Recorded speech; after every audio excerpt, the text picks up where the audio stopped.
Hello, everyone. I'm Ali Aslan, international TV presenter and journalist, and it's my great pleasure to welcome you to this very interesting fireside chat, which promises to be highly interesting because I will be joined by a New York Times bestselling author, Robert D. Kaplan, who has also been named as one of the world's top 100 global thinkers by Foreign Policy magazine. He currently holds the Robert Strausz-Hupe Chair in Geopolitics at the Foreign Policy Research Institute, and he joins me now live from Massachusetts. Hello, Robert. Hello, Ali. It's a great pleasure to be with you and to be with everyone at the Delphi Economic Forum, where I have wonderful memories from 2 years ago. Indeed, lovely to be with you. And the last time, of course, you and I spoke and were together on a virtual stage.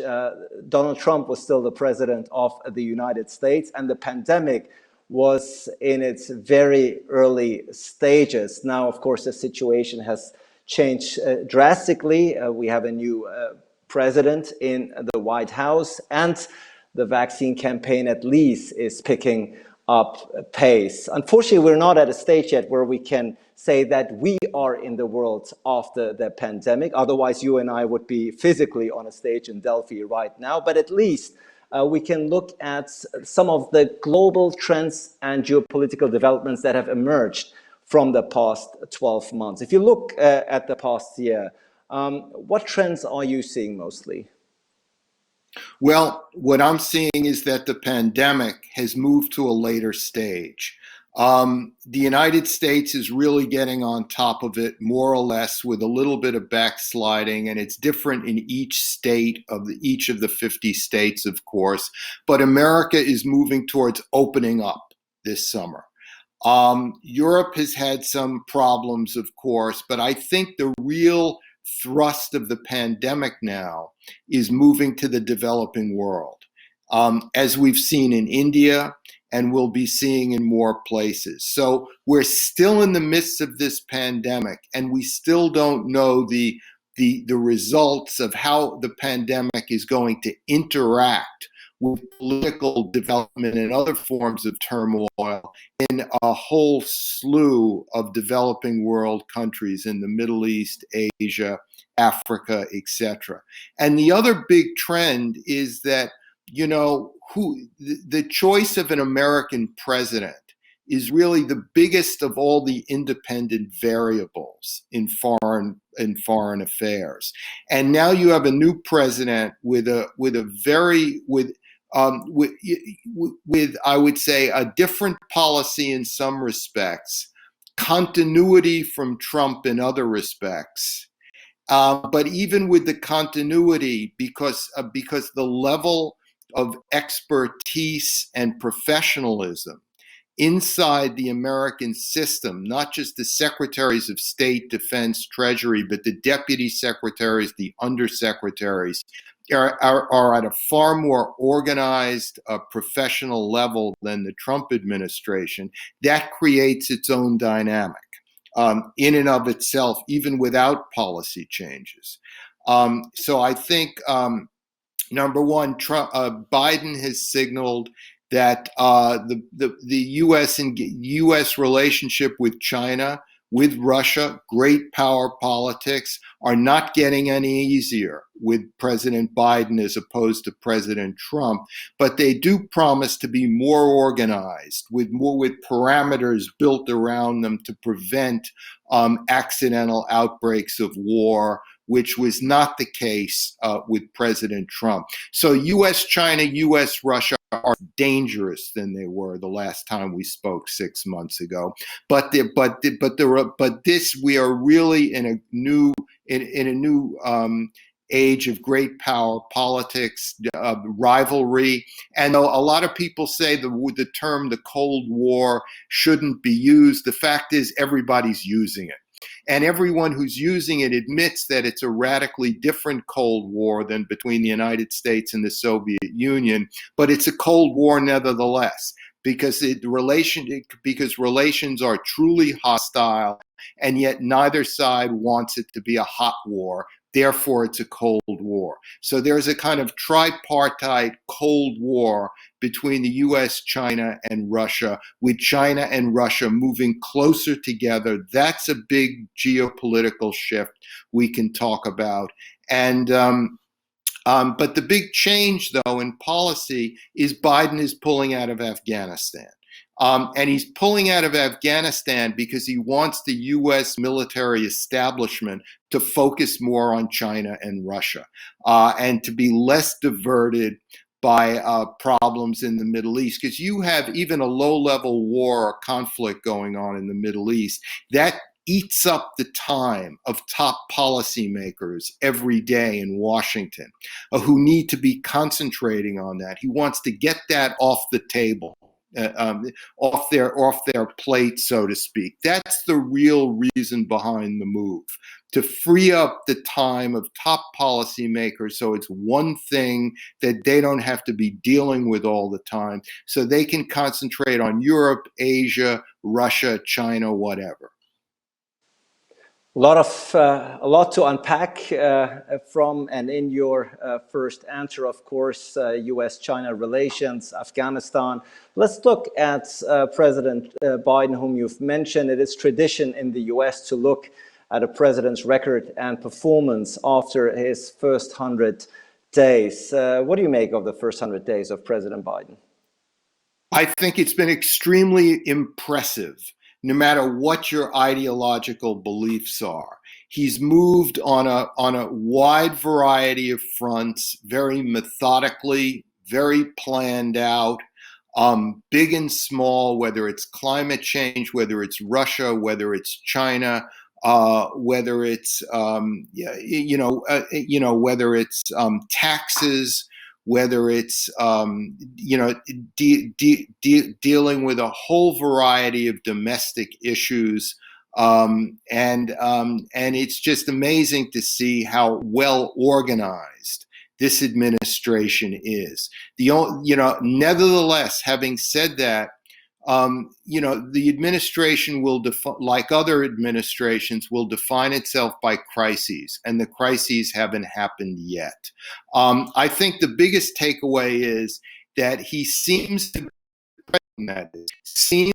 be negotiating a middle road between the moderate wing of the Democratic Party, which he represents, and the progressive left, who are increasingly loud voices in the House of Representatives and in the Senate.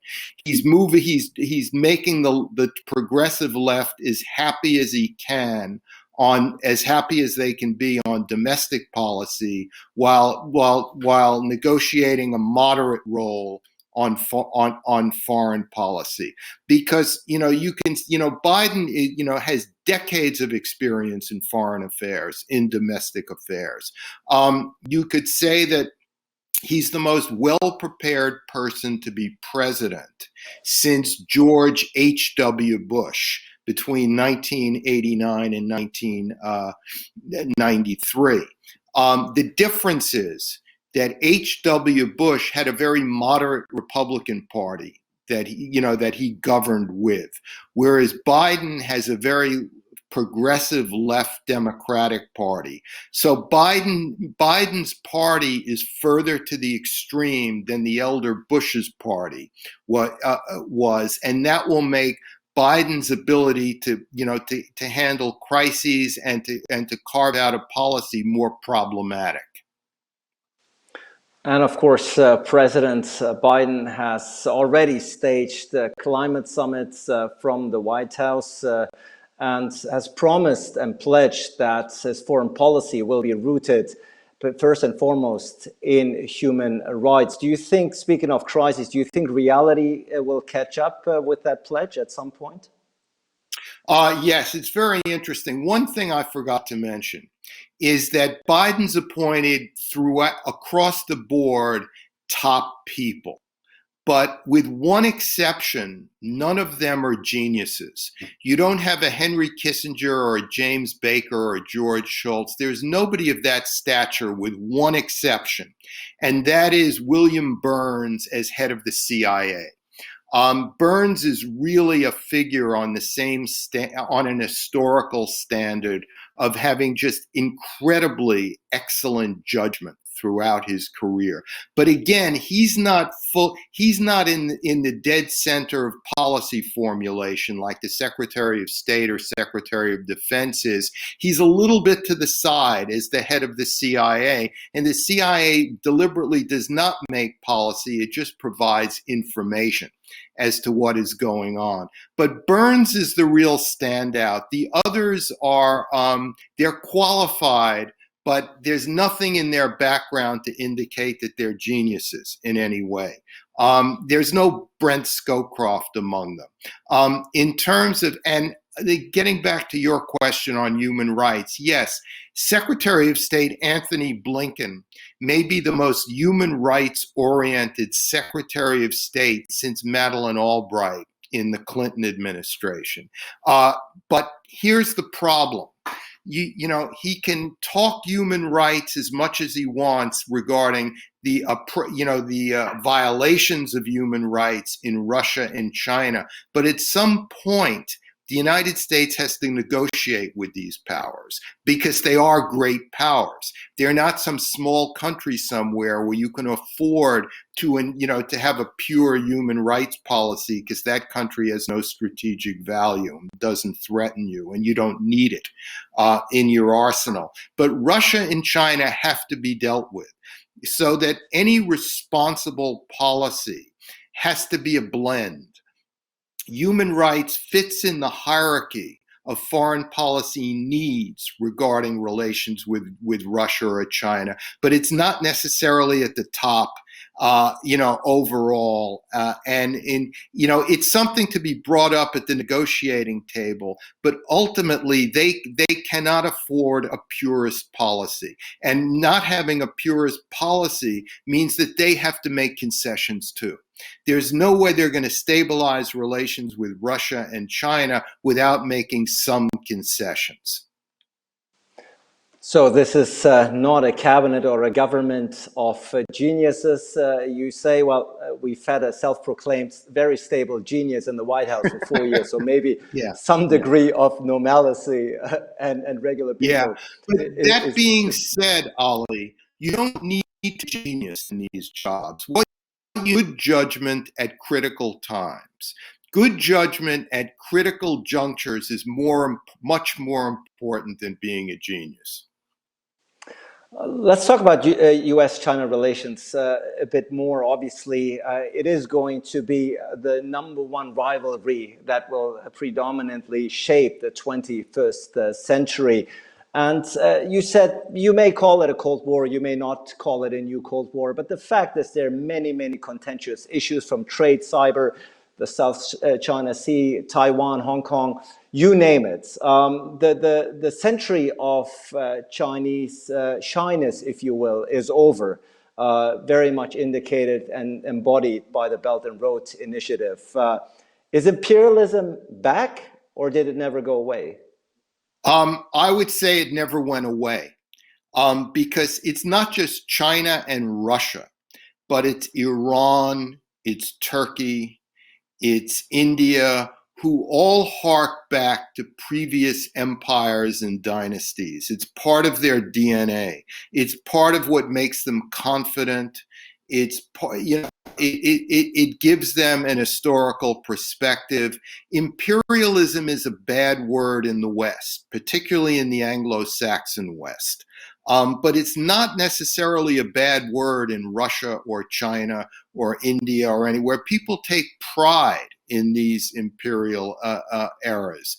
Certainly in Turkey, in other places. So imperialism continues to inform the world, I would say.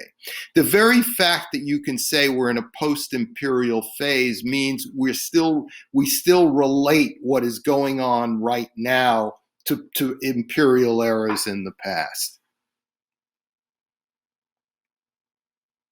Of course, we have to speak about Europe and the states of the European Union, which by all accounts has had a very rough decade. It's pretty much stumbling from one crisis to another, from the Euro crisis to the migration crisis, from Brexit to, by all accounts, a botched vaccine campaign. Does the European Union still matter in the global context? Yes, I think it does. I think the European Union matters very much because remember, we're talking about also a sort of an imperial-like rule based in Northwestern Europe, which has, tremendous influence over the daily lives of people as far away as Poland or Greece or, or anywhere. It's kind of like a benevolent imperial rule, so to speak. And it's been growing since the late 1940s. And it's full of regulations and statutes and a way of living. And it's not going to go away. If the European Union disappeared tomorrow, it would have to be reinvented. That being said, it's hard for a vast, unwieldy organization in dealing with a number of medium level powers like Germany and France and others, and many more smaller powers to agree all the time on key policy issues and to have very fluent very fluent direction. So, and I think right now we've had a botched vaccine campaign. One of the things that I'm watching in Europe is the fact as can the new Italian Prime Minister Mario Draghi work the same level of magic in Rome that he worked as head of the European Central Bank. And I have to say, I think the job of an Italian prime minister is much harder than the job of running the European Central Bank for many reasons. Because Italy is too big to, Italy could really change Europe if it were to go really under. In a way, it's several times larger than Greece in terms of population. Europe could barely handle the Greek financial crisis. Italy would be much worse. So we'll see what Draghi does. Germany's going to have a transition. And it's still not absolutely clear who the new chancellor will be and whether he or she, how they will govern in a sense, how they will deal with Italy, how they will deal with the United States, how they will deal with China, with Great Britain. So there are big changes ahead for Europe. There's going to be a new cast of character in Germany, and Germany, of course, is the de facto leader of Europe, regardless of the EU. So Germany is just too big not to lead. And the question is, how does it lead? Indeed, how does it lead, and who will Germany lead at the end of the day, come September, October? And a key thing to watch is the Nord Stream 2 pipeline, because the Germans basically, they're very good on human rights. They backed up Navalny in Russia. They gave him medical care. They held sanctions against Russia and all of this. But they're not willing to do away with the Nord Stream 2 construction pipeline deal. That's a step too far for them. And the reason they're going ahead with it is not simply to get more natural gas at a preferred price, because one could make the argument that with all the natural gas being discovered in the Eastern Mediterranean and pipelines that will eventually run from Italy north into Central Europe, and with LNG natural gas from the United States, that Germany could get by without a second Nord Stream 2 pipeline. The real reason is political. Germany feels that it has to anchor and stabilize its relationship with Russia, because Russia is just too big and too close to be ignored. This is not the days of the former Soviet Union where West Germany did no trade with the Kremlin. In an era of global trade where Germany is buying hydrocarbons from Russia, trading heavily with China, Germany is essentially becoming, in functional terms, sort of a neutralist power. Bob, being mindful of the time, time always flies and runs fast. When I speak with you, obviously we could uh, have double the time and probably still not get through each and every question that I have. But I do want to, before we go and end this conversation, I do want to touch upon a subject matter that obviously is dominating the headlines right now, namely the Israeli-Palestinian crisis that unfortunately is erupting again and is dominating the headlines. How do you evaluate the situation there right now? Well, I think number one, it shows the limitations of the Abraham Accords. That is the accords to normalize relations between Israel and a number of conservative Sunni Arab states, notably the United Arab Emirates, Bahrain, Sudan, and others. That sort, because of the threat of it, the threat of Iran essentially helped solve the larger Arab-Israeli problem, but it did not. But it has done nothing to help solve the Israeli-Palestinian problem.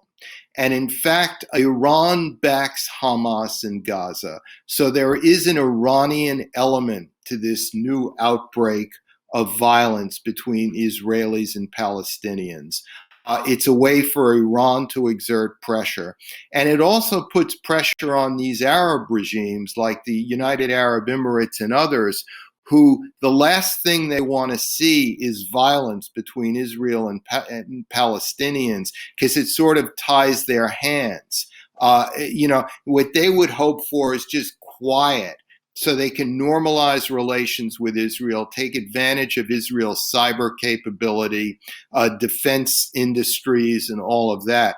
But with the headlines we're seeing, and which could continue for some time to come, this puts these Arab conservative Sunni Arab regimes in a very uncomfortable political position vis-a-vis their own people, and especially Saudi Arabia, because the Saudis have not officially established relations with Israel, but they're certainly a behind-the-scenes supporter of this wave of normalization. For certain, and we'll see whether this normalization of relations between Israel and the Gulf states, whether this will prove to be a setback. The current clashes that we're seeing between Israel and the Palestinians. Bob, you are a preeminent global thinker, preeminent observer of global affairs for many years. When you wake up in the morning and you scroll through the headlines, are these particularly dangerous times, or does it just seem that way because social media is enhancing the headlines and the situation? Are you concerned? Do you sleep well these days? I guess is what I'm asking. When I wake up and I follow news from Ethiopia, which is fascinating, we could have a 1-hour conversation on just Ethiopia. What's going on in India, etc. I see a world that is where geopolitics is closer, where technology has shrunk geography, so to speak, so that every place interacts with every other place as never before, so that there's no breathing room out there, that foreign affairs merge into domestic affairs, and an incident or a war in some faraway place can impinge, can really affect great power relations, in that sense, so that, what's going on in Ethiopia or Mozambique or wherever can have an effect on US-China relations, US-Russia relations, etc. And when I read about cyber attack, for instance, the cyber attack on that pipeline company providing providing hydrocarbons for the eastern United States from the southwestern United States. What I see is that, it used to be you'd have rival armies far apart from each other, and they'd have to move into the middle to have a battle. But now the enemy is one click away, essentially. So this makes for a much more fraught, anxious, nervous, dangerous world. Well, unfortunately, we have to leave it at that. Always a pleasure, Robert, to speak with you. Robert Kaplan, New York Times bestselling author, and the Robert Strausz-Hupe Chair in Geopolitics at the Foreign Policy Research Institute. Many thanks for this very informative, insightful session. Always lovely to connect, and hopefully next time you and I meet, we'll be physically on a stage in Delphi. All the best. I hope very much, and thank you, Ollie.